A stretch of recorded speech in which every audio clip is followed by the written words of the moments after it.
할렐루야.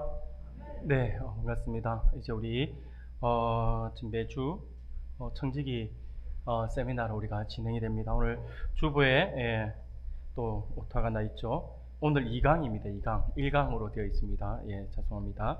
2강. 오늘은 청지기의 자세에 대해서 우리가 함께 보고자 합니다. 우리 말씀은 우리 지난주에 읽었던 말씀이지만 우리가 계속해서 같이 한번 보겠습니다.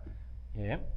우리 한 목소리로 같이 읽겠습니다. 시작. 너희는 진리의 말씀을 옳게 분별하며 부끄러울 것이 없는 일꾼으로 인정된 자로 자신을 하나님 앞에 드리기를 힘쓰라. 아멘. 네, 우리가 청지기 세미나를 매 주일 이제 1월과 2월에 걸쳐서 매 주일에 우리 계속해서 말씀을 나누면서 우리가 무엇을 하는지, 그리고 청지기로서 우리가 또 어떤 자세를 가져야 되는지에 대한 부분들에 대해서 우리가 함께 살펴보면서 하나님의 은혜를 나눕니다. 그래서 지난주에는 우리가 청지기의 정체성에 대해서, 청지기가 어떤 존재인가에 대해서 우리가 성경에서 어떻게 표현되어 있고, 구약 성경에는 어떻게 표현되어 있고, 신약에는 어떻게 표현되어 있고, 그리고 청지기를 세우는 그러한 목적이 무엇인지에 대해서 우리가 함께 같이 나누었습니다. 자, 오늘은 두 번째 시간으로 이제 청지기의 자세에 대해서 우리가 함께 공부를 하고자 합니다. 혹시 여러분들 프린트물 못 받으신 분이 계신가요? 예, 못 받으신 분들 밖에 원래 다 프린트를 해놨는데, 여러분 못 받으신 분들 손을 들면 이렇게 좀 드리겠습니다. 예, 못 받으신 분들, 예. 못 받으신 분이 많네요. 예, 죄송합니다. 못 받으신 분이 아니라 안 가져오신 분이라고 해야 되네요, 제가요. 예, 뒤에 있습니다. 뒤에 있는데 여러분들 들어오시면서 가져왔어야 되는데 안 가져오셨네요. 네네. 예, 없으신 분들 이쪽에도 죄송합니다. 예, 다음 오후 예배 여러분들 들어오실 때에 밖에 프린터를 이렇게 프린트를 해 놓습니다. 그래서 여러분들이 보시고 하나씩 가지고 들어오시면 될 것 같습니다. 그래서 빈칸들을 여러분들이 채워가면서 같이 말씀을 잠깐 나누면 될 것 같습니다. 자, 그러면 보겠습니다. 오늘 청지기의 자세 첫 번째 시간입니다. 다음 주는 이제 우리 헌신 예배가 있고요. 그 다음 주에 청지기의 자세 이제 두 번째를 할 거거든요. 오늘은 첫 번째로서 할 건데 우리가 같이 한번 읽어봅시다. 다 같이 읽겠습니다. 파란색입니다. 시작. 교회 밖에 신자가 되라. 네, 아주 중요합니다. 우리가 교회 안에서의 신자는 쉬워요. 근데 교회 밖에 신자가 되는 것이 참 어렵습니다. 우리의 자세가 어떠한 자세가 되어야 되는지에 관한 부분들 핵심이 바로 여기 있다라고 할 수가 있습니다. 여러분, 우리에게 있어서 믿는 것 중요하죠. 믿는 것 굉장히 중요합니다. 그런데 믿는 것이 중요하지만 그것보다 더 중요한 것은 뭐냐면 바로 믿는 거예요. 이게 믿는 것도 중요하지만 바로 믿는 것이 더욱 중요하다라고 하는 것입니다. 청지기도 마찬가지예요. 청지기가 되었다라고 하는 것도 어떻게 보면 하나님의 부르심 안에서 우리가 청지기가 되었다라고 하는 것도 굉장히 중요한 부분입니다. 그러나 어떤 청지기가 되는가가 더욱더 중요하다라고 하는 것입니다. 이 세상의 모든 존재는요, 다 제자리가 있어요. 사람은 저마다 자기 자리를 알고 있고요, 자기 자리를 지키려고 합니다. 그리고 그 자리에 없어서는 안 될 사람이 우리가 되어야겠죠. 있으나마나한 존재가 되면 안 되지 않습니까? 우리는 없으면 안 되는 그런 존재가 되어야 됩니다. 교인은 교인의 자리가 있고요, 직분자는 직분자의 자리가 있고, 청지기는 청지기의 자리가 있습니다. 교인은요, 예배 참석과 그리고 헌금과 그리고 치리에 복종할 의무가 있죠. 이러한 의무를 감당하는 교인들 가운데에서 선택받은 사람이 바로 청지기라고 할 수가 있습니다. 그러면 우리가 좀 본격적으로 청지기가 가져야 될, 지켜야 될 그 자세가 무엇인지에 대해서 우리가 전체 한 4부분으로 볼 건데, 오늘은 한 2부분 정도를 보고 다음에 또 2부분을 보도록 하겠습니다. 첫 번째로 보면 청지기의 자세 가운데 신앙적 자세에 대해서 우리가 먼저 살펴보고자 합니다. 우리의 청지기로서 우리의 신앙이 어떤 자세를 가져야 될 것인지에 대해서 우리가 한번 보는데, 자, 굉장히 중요한 말씀. 우리가 청지기의 자세에서 이게 가로를 여러분들이 이게 제가 써놨죠. 예, 무엇을 존중히 여기는 자세라고 했습니다. 뭘까요? 예, 주의 날입니다. 주의 날. 주의 날을 존중히 여기는 자세. 청지기의 신앙적 자세는 아주 중요하게 첫 번째가 주의 날을 존중히 여기는 자세를 가져야 합니다. 여러분, 이사야서 58장 13절부터 14절까지의 말씀인데 우리가 천천히 한 목소리로 같이 한번 읽어보겠습니다. 시작. 만일 안식일에 내 발을 내 성일에 오락을 행하지 아니하고 안식일을 걸어 즐거운 날이라 여호와의 성일을 존귀한 날이라 하여 이를 존귀하게 여기고 내 길로 행하지 아니하며 내 오락을 구하지 아니하며 사사로운 말을 하지 아니하면 내가 여호와 안에서 즐거움을 얻을 것이라. 내가 너를 땅의 높은 곳에 올리고 내 조상 야곱의 기업으로 기르리라. 여호와의 입의 말씀이니라. 아멘. 이사야서 58장 13절부터 14절까지의 말씀을 통해서 우리가 이 주의 날을 어떻게 여겨야 되는가에 대한 부분들을 우리가 한번 볼 수가 있습니다. 여러분, 초대교회 당시 우리가 원래 구약은 안식일, 신약으로 넘어와서 주일 이러잖아요.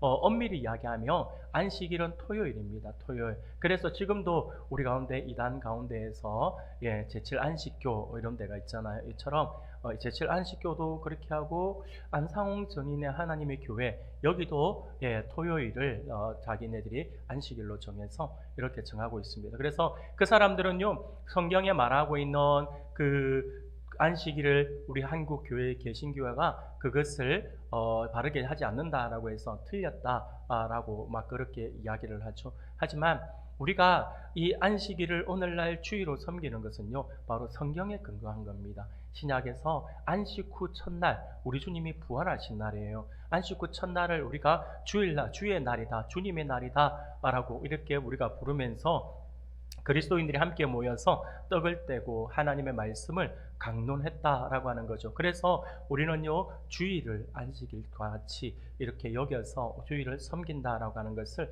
우리가 기억해야 합니다. 그래서 우리의 청지기들은요, 주의 날, 이 주일을 정말 존중히 여기는 자세를 가져야 합니다. 그러면 구체적으로 주의 날이라고 하는 것이 어떤 날일까요? 어떤 날일까요? 주의 날은요, 하나님이 천지를 창조하시고, 이건 제가 먼저 좀 이따가 하고요. 하나님이 천지를 창조하시고 일곱째 날에 쉬었다. 구약에서 안식일을 이야기하죠. 하나님께서 쉬었다라고 하는 그런 의미를 가지고 있습니다. 그래서 주의 날은요, 어떻게 보면 창조의 신앙을 고백하는 날이라고도 할 수가 있어요. 그리고 그리스도께서 십자가에 달려 죽으셨다가 주일 아침에 부활하셨죠. 그래서 이 주의 날은요, 창조의 신앙을 고백하는 날이기도 하면서 부활 신앙을 고백하는 날이기도 합니다. 또한 주의 날은 영원한 안식의 그림자로 주신 날이기 때문에 안식 신앙을 고백하는 그런 날이기도 합니다. 쉼을 통하여서 우리의 영혼의 그 쉼을 통하여서 우리가 이렇게 하나님께서 우리에게 안식을 주셨다라고 하는 것을 고백하는 날이기도 하죠.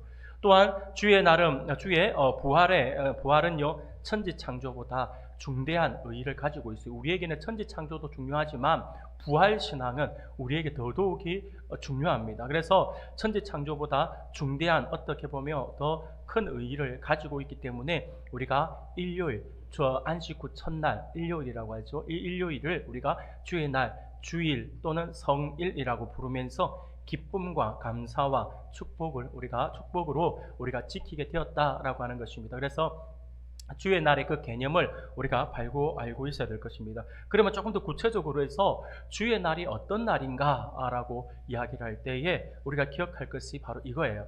주의 날은 무엇을 하는 날일까요?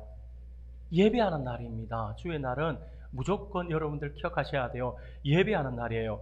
주의 날은요, 하나님께 예배드리는 날입니다. 부활하신 그리스도가 현재 우리와 함께 계신다라고 하는 확신과 기쁨을 나타내는 날이죠. 주의 날은 휴식만이 아니라 하나님께 예배드리기 위해서 구별된 날이에요. 우리가 오늘 아침에도 우리가 구별에 대한 부분을 우리가 말씀을 나누었잖아요. 이것처럼 주의 날을 따르고 여러 날이 있잖아요. 일주일 가운데 월, 화, 수, 목, 금, 토, 일 여러 날이 있잖아요. 여러 날이 있음에도 불구하고 그날 가운데 딱 하루, 이 주일을 우리가 이 주의 날이라고 섬기는 것도 바로 그런 의미예요. 구별된 사람이기 때문에, 우리가 하나님께 구별되었기 때문에 이 날 가운데서도 하루를 구별하여서 특별히 하나님께 드려지는 시간으로 우리가 보내는 거죠. 바로 예배입니다. 예배. 그래서 주의 날은 휴식만이 아니라 하나님께 예배드리기 위해서 성별된, 구별된 날이다라고 하는 거죠. 주의 날을 우리가 존중히 여기지 않거나 예배를 드리지 않는 청직이다라고 한다면, 예배드리지 않는 성도다라고 하면요, 죄송하지만 그리스도의 증인으로서의 그런 자격이 없다라고 할 수가 있어요. 내가 예배를 무시하고 내가 예배를 제대로 드리지 않는다라고 하는데도 내가 그리스도인이다라고 한다면 그 말 자체가 모순이다라고 하는 거죠. 그리스도인이다라고 하는 말은요, 내가 하나님께 예배하는 사람이다라고 말과 같기 때문에 그렇습니다. 그렇기 때문에 우리가 하나님 앞에 예배드리는 것을 소중하게 여기지 않는 자다라고 한다면 그는 청지기로서의 그런 자격, 하나님의 부르심에 바르게 응답하는 모습이 아니다라고 할 수 있겠죠. 안식일을 우리가 기억해서 거룩히 지키라라고 하는 것은, 지키라는 이 주의 날은, 바로 거룩히 지키는 이 날은 바로 예배의 날이다, 예배하는 날이다라는 사실을 반드시 기억할 수 있었으면 좋겠습니다. 두 번째로 주의 날은 어떤 날일까요? 주의 날은요, 두 번째는요, 선행의 날이라고 할 수 있어요. 선행의 날. 자, 이 부분은 우리가 말씀을 우리가 함께 같이 읽어보겠습니다. 같이 읽겠습니다. 시작. 또 이르시되 안식일이 사람을 위하여 있는 것이요 있는 것이 아니니. 또 마태복음 12장 12절입니다. 사람이 양보다 얼마나 더 귀하냐. 그러므로 안식일에 선을 행하는 것이 옳으니라. 아멘. 사랑하는 여러분, 지금 우리가 안식일 그럴 때 이게 주의 날이라고 할 때 이 주의 날은요, 바로 예배의 날인가 동시에 선행의 날이에요. 선행의 날. 바로 주의 날은 우리가 선행을 하는 일에 힘을 써야 한다라고 하는 것입니다. 청지기들은요, 주의 날에 슬픔에 잠겨 있는 우리 가운데, 지체들 가운데 슬픔에 잠겨 있는 사람, 병에 신음하고 있는 사람, 그리고 실패한 사람이 있다라고 한다면 그들을 돌아보고요, 또 옥에 갇힌 자가 있다라고 한다면 방문하는 일, 또 신방하는 일, 이런 일들을 우리가 해야 한다라고 하는 것입니다. 그런데 특별히 이 주의 날은요, 세속적인 목적으로 하는 선행, 같은 선행이라도 세상적인 어떤 그러한 목적을 가지고 하는 선행이 있을 수 있잖아요. 그래서 안 믿는 사람들도 착한 사람 많잖아요. 선을 행하는 사람 많아요. 그런데 자, 주의 날이라고 해서 주의 날의 우선순위가 바르게 되어야 돼요. 예배하는 날이다라고 하는 거, 그리고 선을 행하는 날이다라고 이야기했을 때 선을 행하는 것까지는 좋아요. 그런데 그 목적이 세속적인 목적이 되어버리면 안 된다라고 하는 거예요.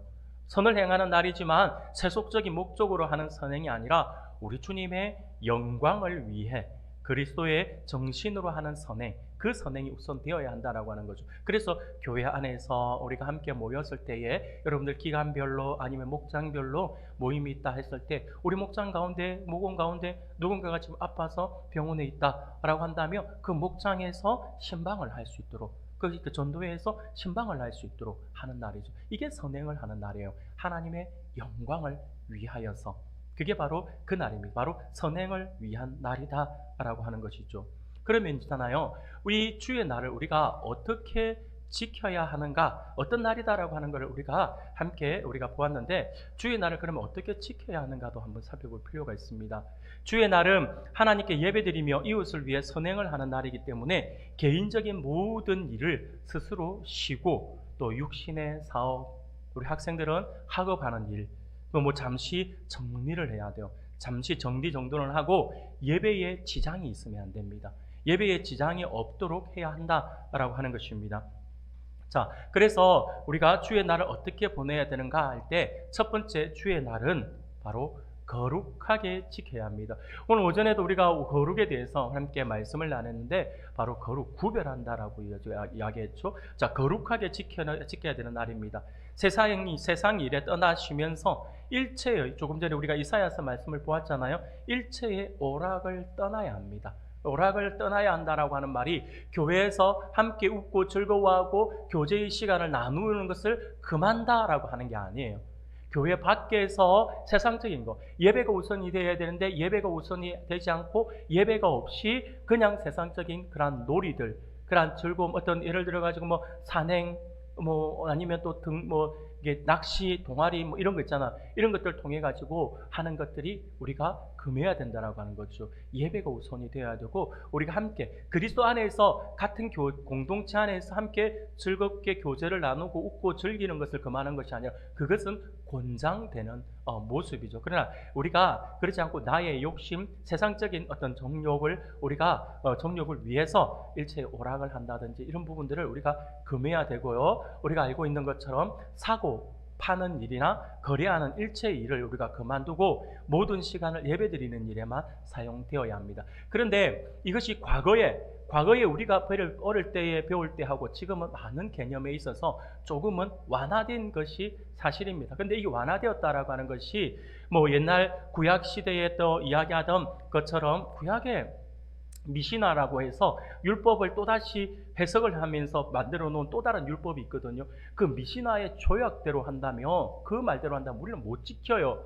안식일이 되어요, 주일이 되었어요, 하루에 몇 걸음 이상 걸으면 안 되고, 편지를 써도 되는데, 성도들 가운데 누군가가 힘들고 어려우면 편지를 쓸 수 있어요. 편지를 쓸 수 있는데 한 통은 괜찮은데 두 통은 안 된다. 이런 말도 안 되는 이런 조약들, 이런 거. 안식일은요, 엄하게 유대인들은 엄하게 지켰어요. 전에도 제가 한번 그 말씀을 드렸는데, 저는 내가 직접 경험한 건 아니지만 저를 가르쳤던 우리 교수님이 남아공에서 공부를 하셨는데, 남아공에서 어느 날 주일이 되었어요. 주일이 되어가지고 이제 안식일이, 그 유대인 같은 그 룸메이트가 그 유대교에 소속되어 있는 친구들이에요. 그런데 이 사람은 토요일 날을 지키고 목사님은 주일을 지키는데, 토요일에 되어서 안식일이잖아요. 자기네들 말할 때 지켜서 이제 볼일 보러 간다고 갔는데 갑자기 누군가가 뒤에서 부르더래요. 그래갖고 운동장 한가운데로 가로질러서 이렇게 기숙사에서 나와서 가는데 누가 화음을 지르길래 쳐다보니까, 멀리서 보니까 우리 방 같은데 했는데 우리 방에 누가 창문을 열고 막 손을 흔들더래요. 그 자세히 보니까 룸메이트예요. 룸메이트가 갑자기 오라고 막 그러면서 막 오라 손짓을 하더래요. 그럼 무슨 큰일이 났나 싶어가 막 뛰어왔대요.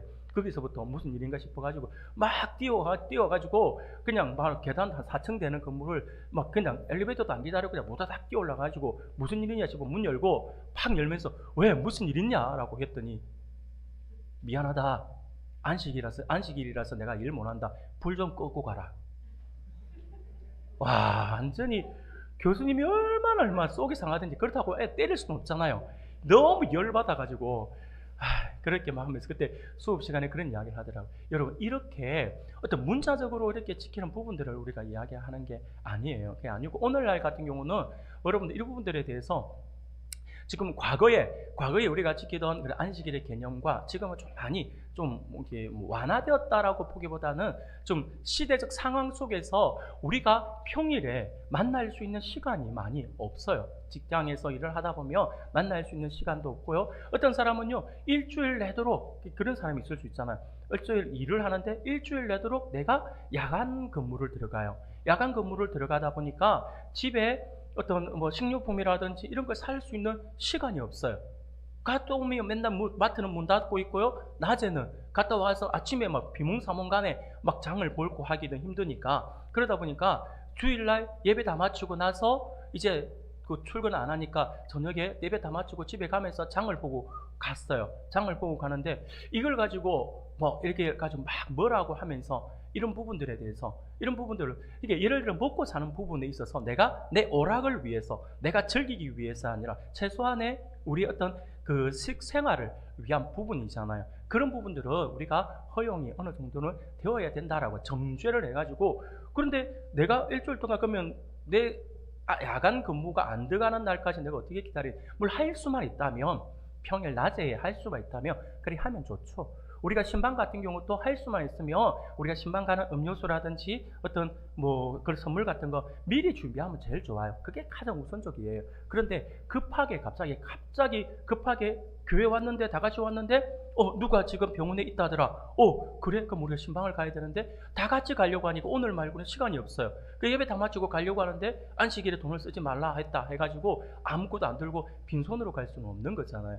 그래서 신방을 가기 위해서 음료수를 하나 살 수 있다든지 이런 부분들, 내가 내 욕심, 내가 즐기기 위한 욕심, 내가 즐기기 위한 어떤 그런 어떤 물질의 사용 부분은 우리가 좀 엄하게 경계를 해야겠지만, 그렇지 않고 우리가 선을 위해서 하는 선행이다라고 하는 부분들에 대해서는 우리가 어느 정도 허용이 되어야 된다라고 생각이 들어집니다.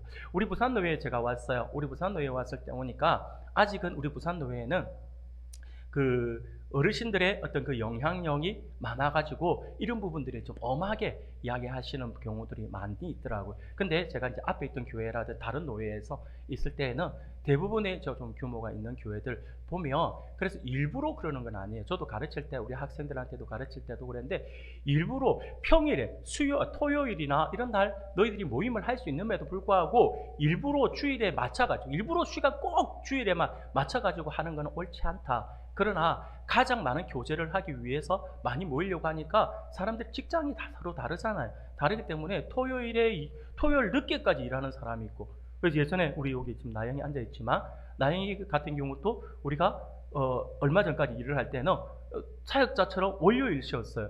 토요일 밤 늦게까지 일을 해요. 뭐 11시 막 그래요. 퇴근도 못 하고 이러더라고. 그럼 이런 친구는 토요일에 모여가지고 교제를 할 수가 없어요.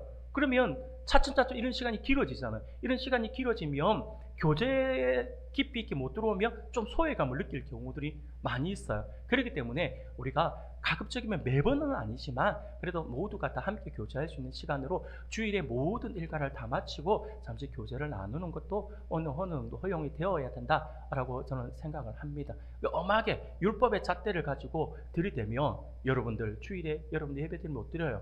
몇 미터 이상 못 가야 되니까 기름 써야 되고 차비 써야 되고 막 이러면 큰일 납니다. 예, 그렇기 때문에 안 되고, 그래서 무엇이 주가 되어야 된다 하는 걸 아셔야 됩니다. 바로 예배가 우선이 돼야 되고, 주의 날은 거룩하게 우리가 보내면서 우리가 가급적이면 경건하게, 그리고 성도의 온전한 교제, 이런 쪽에 우리가 신경을 써야 한다라고 하는 거죠.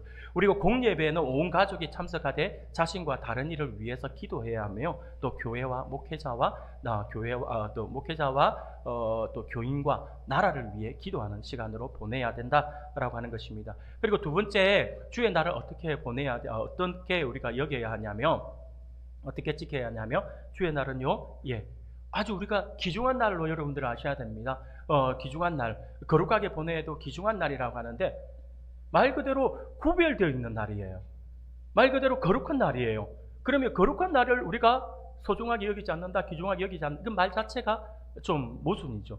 그처럼 우리가 주의 날은요, 거룩한 날이기 때문에 귀중한 날이에요. 영혼이 소생함을 얻는 날이기 때문에 아주 존귀한 날입니다. 주의 날은 하나님이 천지를 창조하시고 쉬신 날이에요. 그리스도께서 부활하신 날이기 때문에 너무나도 소중한 귀중한 날이죠. 예배는 신앙생활에 있어서 생명적인 행위다라고 하는 거죠. 예배 없이 신앙생활이 온전할 수가 없어요. 예배를 드리지 않는데 내 신앙이 자란다, 이거는 뭔가 이상해도 한참 이상한 겁니다.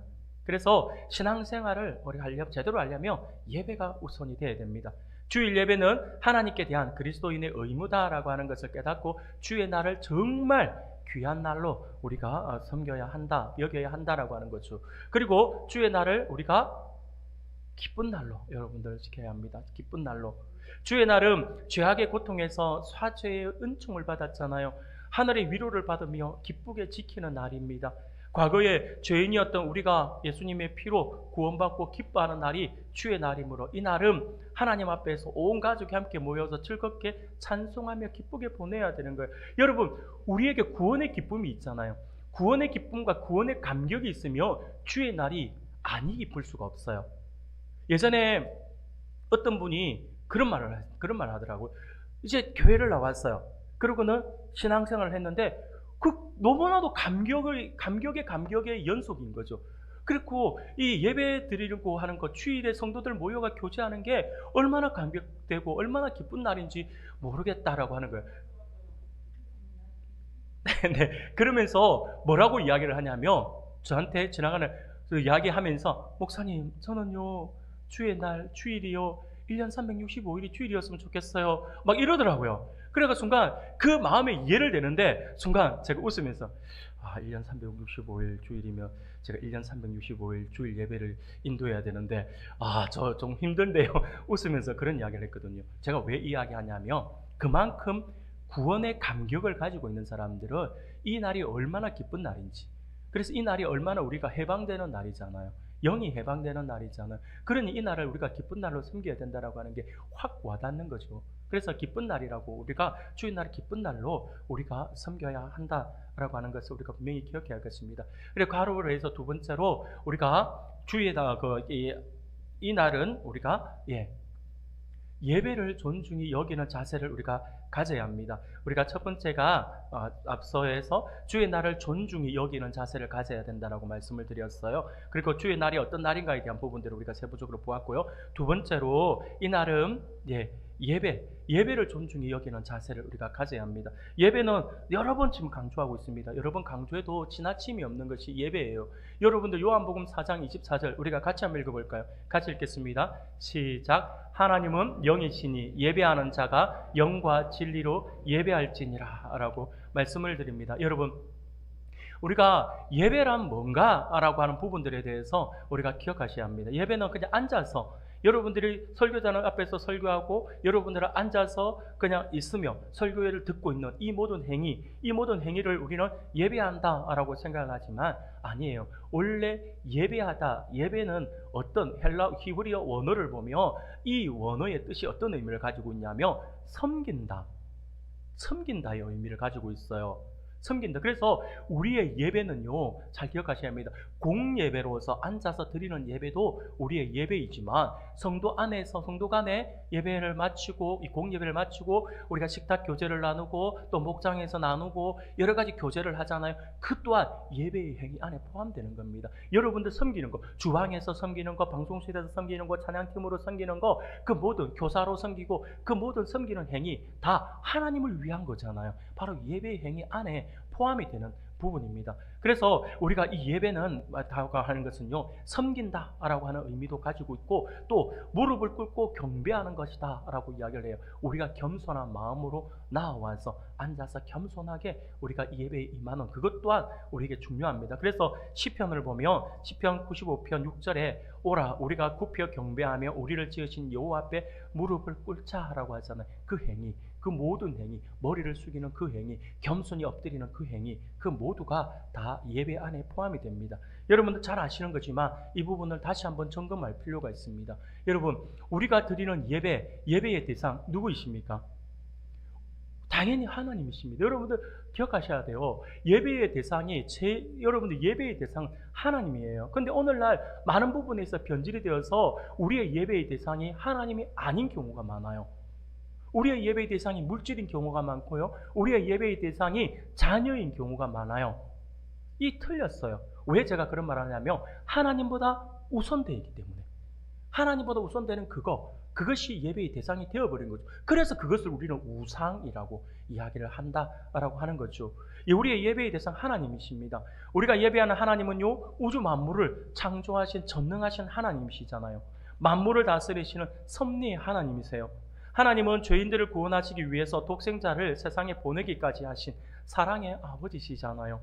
우리의 예배는 아버지이신 하나님과 아들이신 예수 그리스도와 성령이신 하나님, 성령 하나님, 곧 삼위일체 되시는 하나님께 드리는 우리의 행위입니다. 그러므로 예배하는 자가 영과 진리로 예배해야 한다라고 하는 것은 바로 이것을 의미하는 것입니다. 우리가 신령한 몸만 예배의 시간에 앉아가 머리는 딴 생각을 하고 있는 게 예배 드리는 걸까요? 아니에요. 지난주도 말씀을 드렸잖아요. 예배 시간에 앉아가지고 예배를 바로 드리고 있는 것 같아요. 앞에서 보면 멀쩡하게 잘 드리고 있는 것 같아요. 근데 우리의 정신세계는 어떻습니까? 요즘에 사람들 정말 능력이 많잖아요. 몸은 여기 앉아가 눈은 똑바로 강대상을 쳐다보고 있는데 머릿속에는 완전히 대초원을 막 뛰어다니기도 하고 뭐 바닷가 가서 막 놀고 있고 오늘 마치고 나서 뭐 하고 놀지 머릿속에 일주일 계획을 세우는 사람도 있어요. 쫙 하고 어떤 사람은요 예배 시간에 그 몽상이라고 해야 될까요? 그거 하려고 몽상할 그 시간을 안 가지는 사람도 있어요. 무슨 말이냐면 아껴둔대. 그 생각하는 시간들을 예배 시간에, 설교하는 시간에 이 생각해야지. 내가 미리 만약에 내가 어떤 계획을 세워요. 어디 놀러 갈 계획을 세우면요, 미리 세우면 또 시간이 아깝다고. 예배 시간에 앉아가 뭐 하겠냐고. 멍하니 앉아 머릿속에 그 생각하고 있다니까요. 열심히 메모하는 것 같아요. 설교 시간에 메모하는데 알고 보면 스케줄 잡고 있고. 그런 사람들 많아요.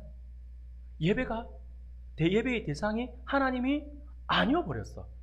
아니다라고 하는 거예요.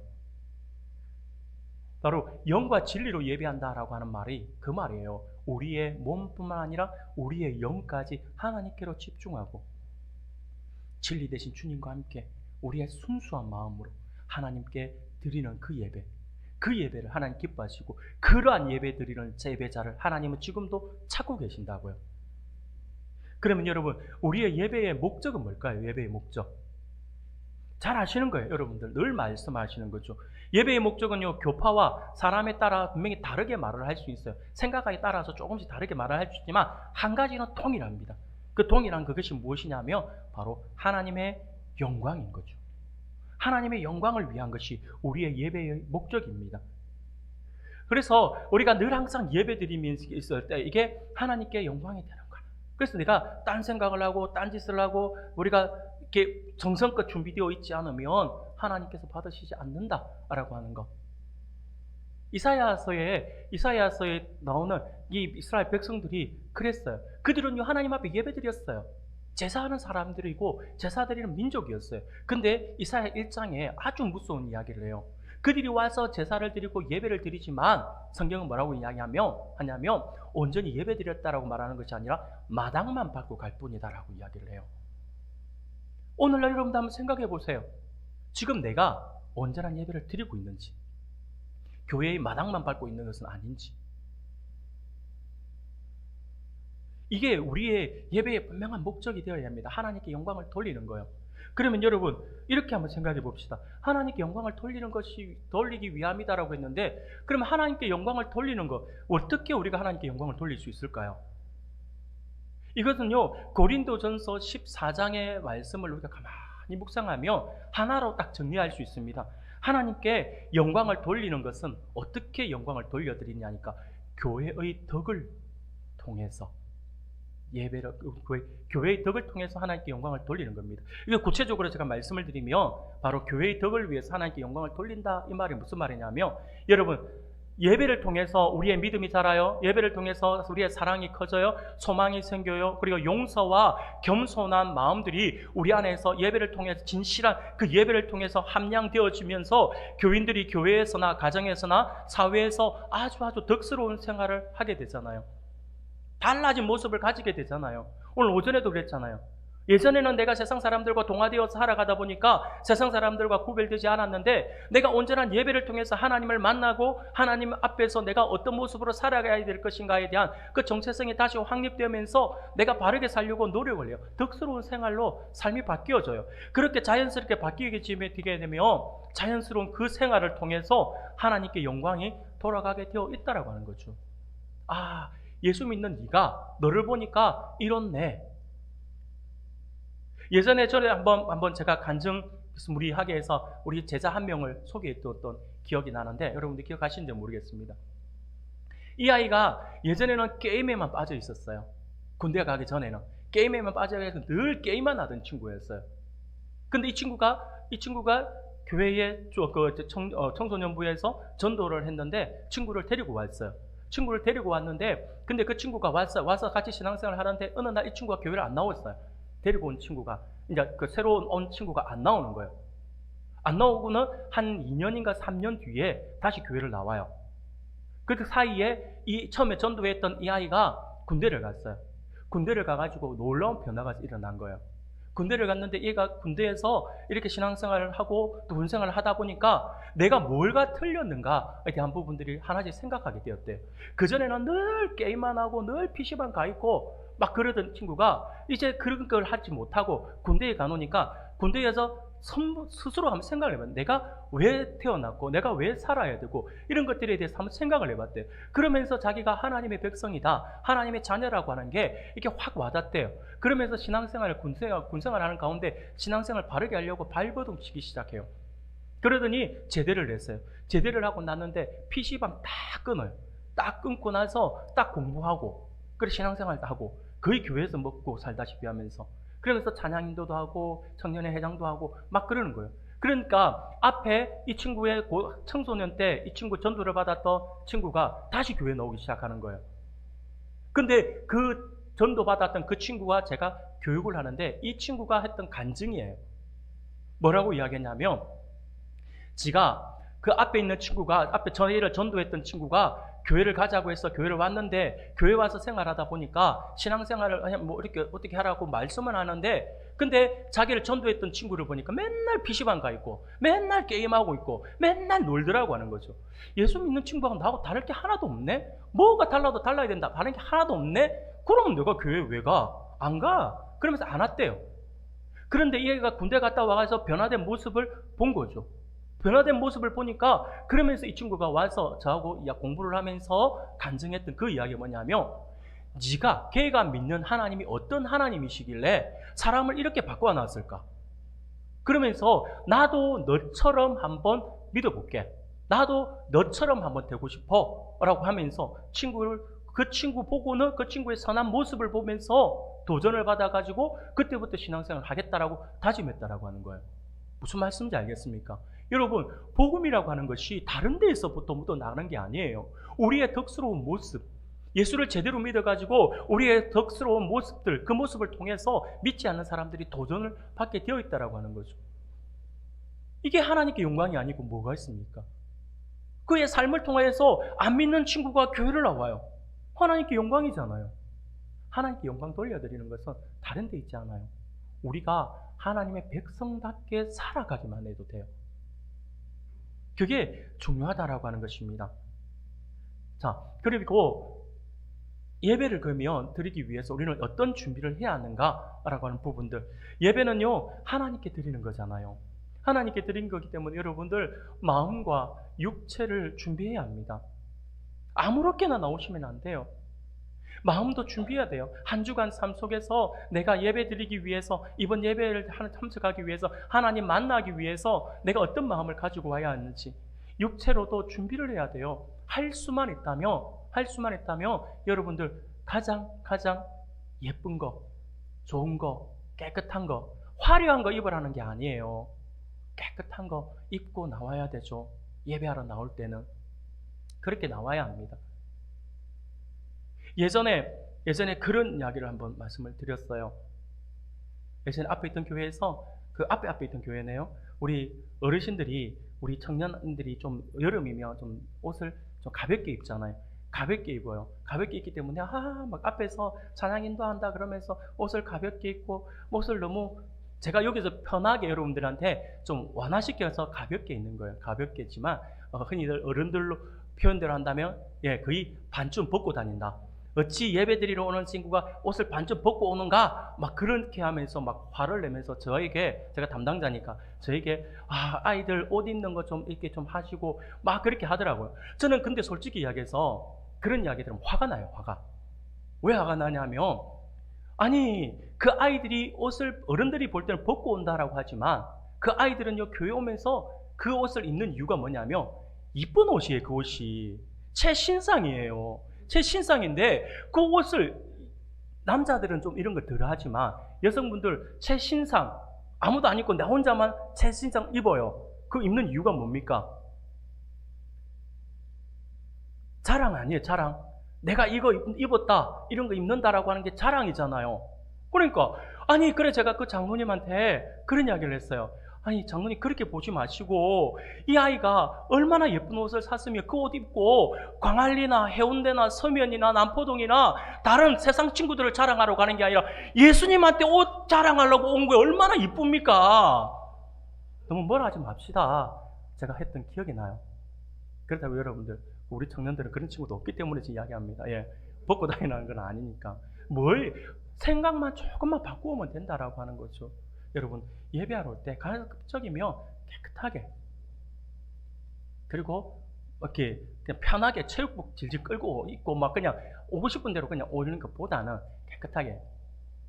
특히 우리 청소년들, 우리 청년들, 남자친구 만나러 갈 때 여자친구 만나러 갈 때 그 복장 그대로 교회 오셔야 합니다.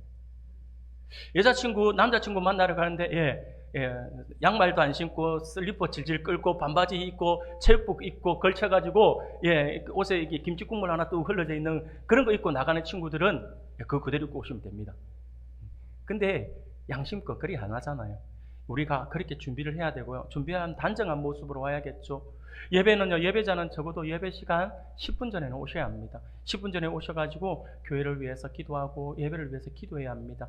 예배 시간은요, 하나님과의 약속이잖아요. 절대 지각하시면 안 됩니다. 지각하시는 거 옳지 않습니다. 예배는요, 가급적이면 또 오시면 앞자리부터 앉아 나가셔야 합니다. 급한 일이 있어서 조금 늦으신 분들이 있잖아요. 지각하면 안 됨에도 불구하고 조금 늦으시는 분들이 있잖아요. 그분들을 위해서 뒷자리를 조금 열어놓을 필요가 있어요. 왜냐하면 뒷자리에 지각을 해서 지각한 것도 미안한데 그 늦은 시간에 문을 열고 앞자리까지 온다 생각해 보세요. 얼마나 힘들겠습니까?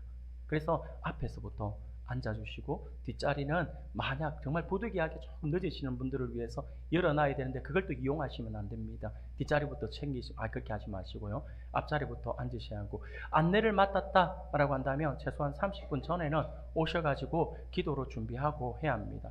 특히 우리 교회 같은 경우는 청지기 기도회가 있으니까 청지기 기도회에 참석을 해서 같이 기도하면서 준비하면 더 좋겠죠. 헌금 맡은 헌금위원들은요, 역시 마찬가지예요. 우리가 가운을 입고 헌금 봉사를 하지만, 또 우리가 이게 봉사를 하지만, 우리가 가운을 입더라도 우리가 복장이라든지 어떤 화장이라든지 이런 부분들은 우리가 단정하게, 우리가 덕스럽게 이렇게 하는 것들이 중요하다라고 하는 거 여러분들이 기억하시고, 예배 시간에 참석을 하는데, 예배 시간에 가끔씩 그런 분들도 있어요. 찬송을 부를 때에 찬송을 안 하는 사람들이 있어요. 몰라서 못 한다라고 하는 것과 달라요. 안 하는 사람들이 있어요. 왜 안 할까요? 힘들다고. 높은 찬양 나오면 그냥 힘들다고. 그냥 한다든지 이렇게 한다든지 이렇게 하면 안 됩니다. 찬양은요, 모두가 함께 힘차게 찬송해야죠. 찬양은 앞에서 인도하는 사람만 하는 게 아니라 모두가 함께 하는 것입니다. 기도할 때도요, 집중해야 합니다. 기도는 대표 기도하지만 우리가 한 마음으로 정말 그리 되기를 원합니다라고 하는 그 마음에 모아서 기도하는 마음으로 우리가 함께 같이 임해야 되는 거고요. 말씀을 받을 때도 말씀에 집중을 해야 되는 거죠. 그게 바로 우리가 예배자로서 준비해야 되는 우리의 모습이다라고 하는 것을 여러분들이 분명히 기억했으면 좋겠습니다. 자, 그리고 큰 세 번째로 가겠습니다. 무엇을 존중히 여겨야 되냐면 바로 여러분 말씀을 존중히 여기는 자세를 가져야 합니다. 자, 요한계시록 말씀을 우리가 같이 한번 읽어볼까요? 같이 읽겠습니다. 시작. 내가 이 두 마리의 예언의 말씀을 듣는 모든 사람에게 증언하노니 만일 누구든지 이것을 외에 더하면 하나님이 이 두루마리에 기록된 장애들을 그에게 더하실 것이요, 만일 누구든지 이 두루마리의 예언의 말씀에서 제하여 버리면 하나님이 이 두루마리에 기록된 생명나무와 및 거룩한 성의 참여함을 제하여 버리시리라. 아멘. 말씀을 여러분들이 정말 귀하게 존중히 여겨야 합니다. 그래서 말씀을 존중히 여긴다라고 하는 것은 좀 더 구체적으로 무엇이냐면 바로 성경이에요. 성경을 여러분들 정말 귀하게 여겨야 합니다. 존중히 여겨야 합니다. 신구약 성경은 하나님의 말씀으로 우리들의 신앙과 행위의 기준이 되는 아주 복음의 진리잖아요. 사람의 떡으로만 살 것이 아니고 하나님의 입으로 나오는 모든 말씀으로 살 것이다 라고 말씀을 하셨잖아요. 육신이 육의 양식을 필요로 하는 것처럼 우리의 영혼은 신령한 양식이 되는 하나님의 말씀을 필요로 한다라고 하는 것을 우리가 결코 잊어서는 안 됩니다. 우리가 잘 아시는 말씀이에요. 디모데후서 3장 16절 17절 우리가 같이 읽겠습니다. 큰 목소리로 같이 읽겠습니다. 모든 성경은 하나님의 감동으로 된 것으로 교훈과 책망과 바르게 함과 의로 교육하기에 유익하니 이는 하나님의 사람으로 온전하게 하여 모든 선한 일을 행할 능력을 갖추게 하려 함이라. 아멘. 성경이 어떤 것이다 라고 하는 것을 우리가 분명히 알고 그렇게 나가야 합니다. 그래서 우리가 하나님의 사람이라고 한다면요, 성경을 가까이 해야 돼요. 특히 교회의 청직이다 라고 하면 하나님의 말씀인 성경을 정말 사랑해야 합니다. 성경을 읽을 때에 정말 이렇게 애독해야 되는데 애독해야 될 이유가 있어요. 그것을 성경에서는 이렇게 이야기를 해요. 성경은 자, 우리가 같이 한번 읽어보겠습니다. 같이 읽겠습니다. 시작. 성경은 예수님께서 하나님의 아들 그리스도이심을 믿게 하고 생명을 얻게 한다라고 이렇게 말씀을 하거든요. 이거는요, 요한복음 이렇게 20장 31절에서 이게 요한복음의 기록 목적이에요. 기록 목적이라고 하는데, 요한복음 20장 31절에 오직 이것을 기록하면 너희로 예수께서 하나님의 아들 그리스도이심을 믿게 하려 하며 또 너희로 믿고 그 이름을 힘입어 생명을 얻게 하려 함이다 라고 말씀을 하죠. 두 번째로 우리가 성경을 애독하는, 사랑하는 마음으로 성경을 읽어야 될 그 이유가 뭐냐면, 성경을 통해서 마음에 참 즐거움을 누릴 수가 있다라고 하는 거예요. 이것을요, 시편 저자는 이렇게 고백을 합니다. 시편 119편 111절에 주의 증거들로 내가 영원히 나의 기업을 삼았사오니 이는 내 마음의 즐거움이 됨이니이다 라고 말씀을 해요. 그리고 성경을 우리가 애독해야 될 이유는 이렇게 이야기를 합니다. 성경은 신자에게, 성도들에게 빛을 주며 바른 길로 인도해 준다라고 하는 거예요. 그래서 시편 여러분들이 잘 아시는 말씀이에요. 119편 105절에서 이렇게 말씀을 하는 거예요. 이 말씀을 우리가 같이 읽겠습니다. 시작. 주의 말씀은 내 발의 등이요 내 길의 빛이니이다. 아멘. 여러분들, 하나님의 말씀을 가까이 하셔야 돼요. 정말 사랑해야 되는 이유가 여기 있어요. 내가 앞이 안 보이잖아요. 내가 앞으로 어떻게 나가야 될지 몰라요. 무엇을 해야 될지 몰라요. 특히 우리 학생들 진로도 잘 결정하는 게 너무 힘들어요. 어떻게 해야 될지 모르겠어요. 욕심 같으면 막 이렇게 하고 싶은데 막 욕심은 내면 뭐합니까? 성적이 안 되면 못하는 거잖아요. 그런 것처럼 내가 뭔가를 하고 싶은데 그래서 막막해요. 그런데 우리에게는요, 희망이 있어요. 뭐냐니까 하나님의 말씀이 있다라고 하는 거예요. 하나님의 말씀이 우리에게 있어서 우리가 정말 앞이 보이지 아니하는 우리의 인생에서 우리 하나님의 말씀이 우리의, 내 발의 등이 되어주고 내 길의 빛이 되어준다라고 하잖아요. 하나님의 말씀만 가까이 해도 망하지 않습니다. 하나님의 말씀을 가까이 하는 사람 치고 망하는 사람이 없어요. 할 수만 있다면 여러분 암송 많이 하셔야 돼요.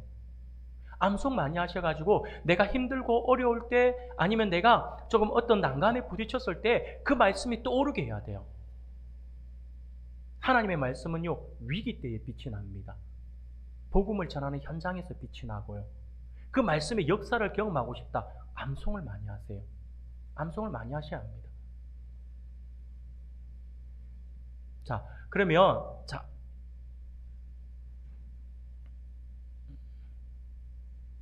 이렇게, 예, 두 번째인데 제가 1번으로 해놨네. 죄송합니다. 예, 두 번째로 우리가 성경을, 첫 번째가 하나님의 말씀을 우리가 존중히 여기에 성경을 존중히 여겨야 된다라고 말씀을 드렸는데, 두 번째는요, 설교를 존중히 여겨야 합니다. 설교를 존중히 여기는 자세가 필요합니다. 설교는 성경에 기록된 하나님의 말씀의 선포잖아요. 청지기는요, 설교를 존중히 여기는 자세를 가져야 합니다. 설교는 하나님에 관한 인간의 생각에 중점을 둔 것이 아니에요. 인간을 위하여 하나님이 행하신 일에 대해서 중점을 맞추고 있는 것입니다. 그렇기 때문에 설교는요, 절대로 성경에 근거하지 않으면 안 됩니다. 이것은요, 목회자인 저에게도 아주 경각심을 주고 있는 말씀입니다. 많은 목회자들이 실수를 하는 경우들이 많아요. 그 실수가 뭐냐면 성경의 본문에 근거하지 않고 내가 하고 싶은 말을 하고 싶어 하는 거예요. 내가 하고 싶은 말을 하고 싶어 하고 그렇게 하면서 그냥 성경을 갖다 붙이는 사람들이 많아요. 가끔가다 그래요. 그래서 성경의 말씀을 보고 말씀을 읽고 묵상하면서 이 말씀을 가지고 해석을 해서 성도들과 함께 나누는 것이 아니라 내가 하고 싶은 말을 미리 정해놔요. 어떤 사람은 막 정해놓고 나서 성경을 찾아요. 이거 비슷한 유사한 말씀이 없는가. 그래서 그 말씀 갖고 와가지고 한번 읽고 자기 하고 싶은 이야기를 해요. 이건 아니죠. 어떤 분은요, 또 설교를 하는 그 시간에 통해서 그냥 간증만 하는 분들도 있어요. 간증은 간증이지 설교가 아니거든요. 네. 그래서 우리가 설교는, 저 목회자도 아주 그런 부분에 경각심을 가져야 되고요. 우리 성도님들도 설교를 받을 때는 이것이 하나님께서 나에게 주신 말씀이다라고 하는 것을 받아야 돼요. 데살로니가 2장 13절에 보면 이러므로 우리가 하나님께 끊임없이 감사하면 너희가 우리에게 들은 바 하나님의 말씀을 받을 때에 사람의 말로 받지 아니하고 하나님의 말씀으로 받음이니 진실로 그러하도다. 이 말씀이 또한 너희 믿는 자 가운데에서 역사하느니라 라고 말씀을 해요. 하나님의 말씀으로 받으셔야 한다라고 하는 거죠. 그래서 오늘 아침에 제가 강구할 때도 이제 내일부터 시작되는 우리의 신년 축복 말씀 집회가 다른 누군가가 아니라 나를 위한 시간, 나를 위한 말씀으로 우리가 기다리고 믿고 그래 아멘 하면서 그 말씀을 사모하며 기다릴 때에 그렇게 기다리는 그 영혼에게 하나님의 놀랍도록 큰 말씀의 그 은혜, 말씀의 그 복을 부어주실 겁니다. 하나님의 말씀은 아멘 하는 자의 입술을 통해서 역사하신다라고 하는 사실을 반드시 기억할 수 있기를 바랍니다.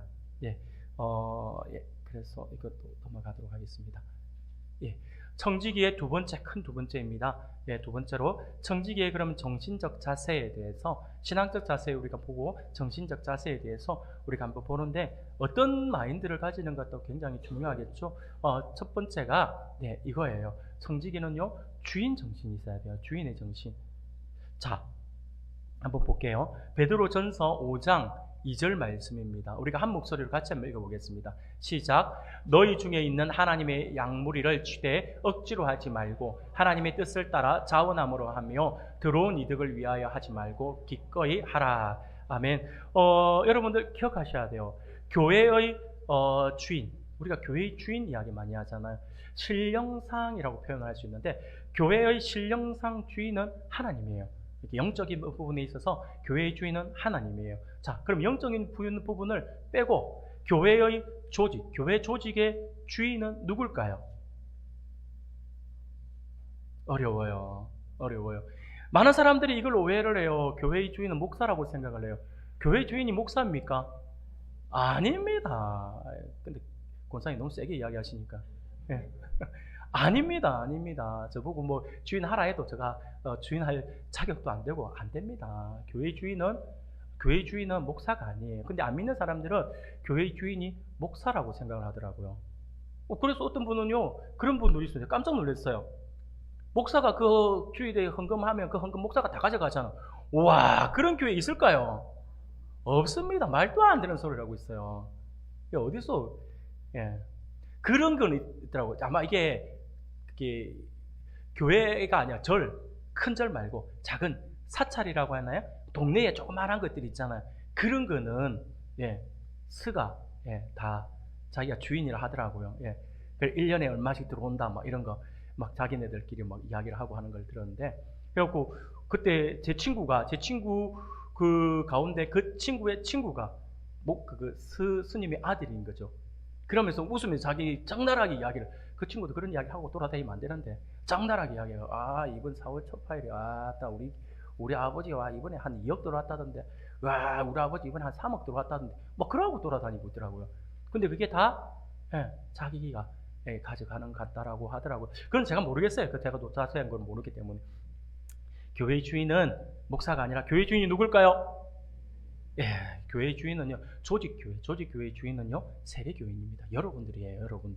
여러분들입니다. 세례교인이 공동의회의 회원이 되고 교회의 일을 의결하고 그렇게 처리를 하는 거죠. 그래서 교회에서 여러분들 성도들의 대표로 장로를 세우고, 그래 장로를 통해서 우리가 또 담임 목사와 그리고 장로가 당회를 이루어서 교회에서 행하는 정치 제도로 만든, 이게 우리 장로교의 정치 모습입니다. 그래서 우리가 이렇게 하는데, 그래서 실질적으로 당회에서 우리가 결정을 하지만 아주 중요한 거는 당회에서 임의로 하지 않습니다. 당회에서 결의를 해도 그것은요, 아주 중요한 것은요, 공동의회를 열어야 돼요. 공동의회를 열어서 성도들에게 공포를 하고, 그래서 성도들도 그 공동의회를 통해서 또 의의를 제기할 거 있으면 이의를 제기하고 이렇게 이야기하는 거죠. 그래서 우리가 당회는요, 성도들, 교인들의 대표들이 모여서 함께 당회장과 함께 회의를 하는 곳이다 라고 하는 것입니다. 그래서 목사는요, 교회 주인이 아니라 행정상 대표입니다. 행정상 대표로서 이렇게 하는 거죠. 그런데 제가 왜 이야기하냐면, 교회의 주인은 누구라고요? 조직 교회의 주인은 누구라고요? 세례교인이에요. 오늘날 우리로 치면 세례교인, 여러분들 청지기 세미나에 참석하고 있는 여러분들이 우리 은강교회 주인이라고 하는 거죠. 그렇기 때문에 우리 교회에서 청지기직을 맡아서 일을 할 때는 어떤 정신으로 하라고요? 주인 정신으로 우리가 가져야 된다라고 하는 거죠. 내가 아니면 안 된다라고 하는 그 주인 정신. 나만 돼라고 해도 문제가 되겠지만, 내가 내 마음에서는요, 내가 빠지면 나 정도 빠지면 되겠지 하면 안 돼요. 같이 움직여야 한다라고 하는 것입니다. 청지기들은 세례교인 중에서 선택받아 교회 봉사를 위해서 세운 사람들이잖아요. 그렇기 때문에 청지기들은 주인 정신으로 해야 된다라고 하는 것. 그리고 청지기는요, 어떤 마음을 가져야 되냐면, 어떤 정신을 가져야 하냐면 주인 정신과 함께 봉사 정신으로 일을 해야 합니다. 봉사 정신으로. 봉사하는 마음으로 이렇게 해야 합니다. 그래서 우리가 헌신이라고도 이야기를 많이 하죠. 베드로전서 4장 10절, 각각 은사를 받은 대로 하나님의 여러 가지 은혜를 맡은 선한 청지기 같이 서로 봉사하라라고 말씀을 하잖아요. 선한 봉사, 선한 청지기 같이 서로 봉사하라. 각자가 받은 달란트를 어떤 정신으로 사용하느냐가 아주 중요한 부분이죠. 그래서 이 봉사를 우리가 한번 살펴보면요, 봉사는요, 보상을 위해서 하는 것은 아니다라고 하는 거 여러분들 어떤 대가를 바라고 하는 것은 아니다라고 하는 거죠. 저는 그런 의미에서 저는 우리 성도님들 정말 사랑하고 우리 성도님들 정말 존경합니다. 어떤 대가를 바라지 않고 여러분들이 헌신하는 모습들을 보면서 참 귀하고 감사하다라는 생각이 들어요. 우리 장로님들도 늘 그렇게 애쓰는 모습들을 보면서 참 많이 도전을 받고요. 우리 권사님들 토요일마다 춥거나 덥거나 할 것 없이 교회 오셔가지고 봉사하고 화장실부터 해가지고 청소 다 이렇게 하시는 모습들을 보면서 참 감사하다는 생각도 들고, 붕어빵 전도를 한다 그러니까 또 다 같이 나와서 붕어빵 전도하려고 막 이렇게 또 나누는 모습들을 보면서 어떤 대가를 바라고 하는 거 아니잖아요. 그 귀한 섬김의 모습들, 하나하나의 모습들을 볼 때마다 참 많은 도전을 받고 많은 은혜가 됩니다. 바로 봉사는요, 보상을 바라고 하는 것은 아니다라고 하는, 봉사는 또한 의무에 매여서 하는 것은 아닙니다. 의무에 매여서 한다라고 하는 말이 무슨 말이냐면, 의무감으로 나는 정말 하기 싫은데 힘든데 그게 나에게 주어진 거니까 내가 안 하면 또 이게 또 빵꾸 나겠네 이래서 막 하다 보면 즐거움이 없어요. 즐거움이요.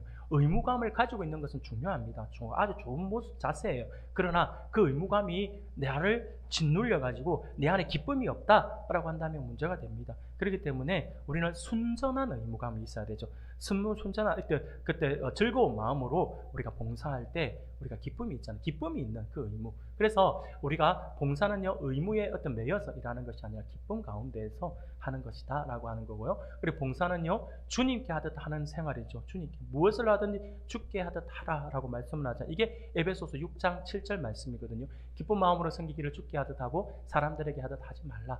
주님께 하듯이 기쁘게 즐겁게. 그래서 저는요, 우리 성도님들 가운데 일을 할 때에 우리 권사님들 또 우리 장로님들 또 우리 집사님들 일을 할 때에 옆에서 가만히 들어보면 참 은혜가 되는 가운데 하나가 입에서 흥얼흥얼거리는 게 있어요. 그렇게 힘든데 어려운데 입에서 이게 찬양 소리가 흘러나오면서 막 그리 하는 모습들을 보면 참 많은 도전이 됩니다. 죽게 하듯 하니까 이런 모습이 우리 안에 있는 거죠. 이게 바로 봉사의 모습이다라고 하는 것입니다. 그리고 세 번째로 우리는 어떤 게 있어야 되냐면 모범이에요. 모범의 정신으로 우리가 일을 해야 합니다. 디모데전서 4장 12절 우리가 같이 한번 읽어보겠습니다. 시작. 누구든지 내 연수함을 업신여기지 못하게 하고 오직 말과 행실과 사랑과 믿음과 정절에 있어서 믿는 자에게 본이 되어. 아멘. 일꾼이 되기라고 하는 것은 어떻게 보면 쉬운 일이 아니에요. 또 어떻게 보면 또 결코 쉬운 일은 아니죠. 거기다가 일꾼 되는 것도 쉽지 않은데 그 일꾼이 모범이 된다라고 하는 건 더더욱 어렵습니다. 모범이 되는 일꾼들은 참 어려워요. 모범이 되는 일꾼이란 구경꾼처럼 방관하는 방관자도 아니고 말꾼처럼 말만 하는 사람도 아니에요. 싸움꾼처럼 불평하는 사람들도 아닙니다. 말과 행실과 사랑과 믿음과 정절에 대하여서 믿는 자의 본이 되는 것이죠. 이게 바로 모범이 되는 일꾼입니다. 그래서 어떤 일꾼이 구체적으로 어떤 일꾼이 모범이 되냐면 하나님과 함께 일하는 일꾼이 모범이 되는 일꾼이라고 할 수가 있습니다. 교회 일의 목적을 하나님께 두고 일의 방법을 하나님의 뜻에 맞추어서 일하는 모범된 일꾼. 그게 하나님과 함께. 그래서 똑같은 일을 하는데 어떤 사람은요 굉장히 무겁게 하는 사람이 있는 반면에 어떤 사람은 굉장히 즐겁게 하는 사람도 있어요. 그래서 딱 봐도 일을 하는데 정말 흥얼거리고 정말 신나게 하는 분이 있어요. 하나님과 함께 하는 거예요. 하나님께 함께 하는 거. 하나님과 함께 하는 사람은요 즐거움이 넘칠 수밖에 없는 겁니다. 이게 단순하게 이런 육체적인 노동만이 아니에요. 찬양을 인도하는 찬양팀, 찬양대에서 하는 거, 그리고 앞에서 인도해 나가는 사람, 설교자인 저도 말씀을 준비하면서 오늘 하나님께 주시는 이 말씀이 우리 성도들에게 어떻게 은혜가 되어지고 어떻게 적용이 되어지고 어떻게 하나님 역사하실까 막 기대하면서 즐겁게 하면요 정말 즐겁게 말씀이 준비가 돼요. 근데 의무감으로 하게 된다 좀 힘들게 되면 목사가 1년 365일 다 즐거울 수는 없어요. 다 은혜가 될 수는 없어요. 어떤 때는요 말씀을 준비하다 기도하는 가운데 이번 주에 하실 말씀 하나님이 그냥 자, 한 목사야 받아 적어, 내가 이야기해 줄게 막 이러는 것 같아요. 그냥 막 다다다다다다 그냥 받아 적을 때도 있어요. 근데 어떤 때는요 안 나와요. 너무 힘들 때도 있어요. 하루 종일 책을 잡고 있고 하루 종일 갖고 있어도 안 될 때가 있어요. 너무 힘들 때도 많아요. 정말 힘들 것 같아요. 그런데 이게 참 어려운 것 같아요. 그래서 저도 마찬가지죠. 우리 모두가 하나님과 함께 일하는 일꾼이 정말 소중합니다. 이게 모범이 되는 일. 모든 사람들에게 모범이 되잖아요. 모든 사람이 부러워하는 사람이 되잖아요. 이게 바로 모범이 되는 일꾼이죠. 그리고 또 하나 더. 이 중요합니다. 마지막이죠. 마지막. 우리 같이 한번 읽어보겠습니다. 같이 읽겠습니다. 시작.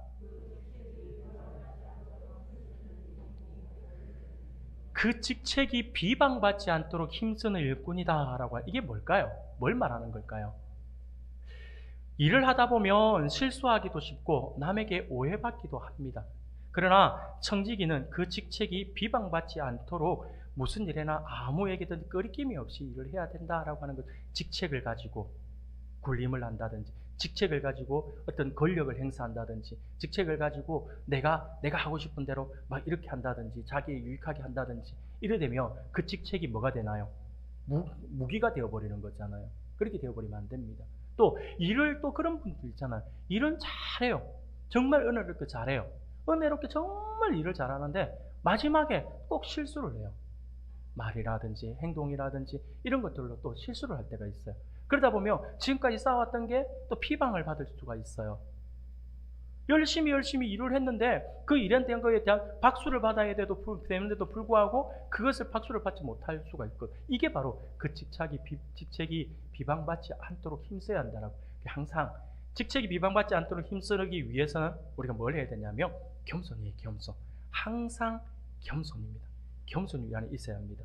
그래서 바울은요 고린도후서 6장 3절에서 이렇게 이야기를 합니다. 우리가 이 직분이 비방을 받지 않게 하려고 무엇에든지 아무에게도 꺼리끼지 않게 하고, 스키야 말하면 내가 이 직책을 가지고 일을 하는데 막 어떤 사람에게는 이렇게 하고 어떤 사람에게는 저렇게 하고 이렇게 해버리면 누군가의 비난을 받는 거죠. 초대교회에 이런 모습이 있었잖아요. 헬라파 홀로 된 여인과 히브리파 홀로 된 여인들 가운데 구제의 사역에 있어서 구제가 이렇게 헬라파는 좀 작게 받고 히브리파는 왜 팔을 안으로 굽는다고 우리가 남이가 그러면서 더 많이 주고 막 밖에서 들어오기 때문에 아이고 그러면 좀 작게 주고 이런 그 직책을 가진 사람이 그렇게 할 수 있잖아요. 그렇게 하죠. 그렇게 되면 결국 비방을 받게 되는 거죠. 그래서 바울이 이야기하는 것이 무엇에든지 아무에게든 꺼리끼지 않게 하고 공정하게 그렇게 맡은 바에 대해서 우리가 그렇게 최선을 다할 때에 우리는요 모범된 일꾼이라고 할 수가 있습니다. 수고하셨습니다.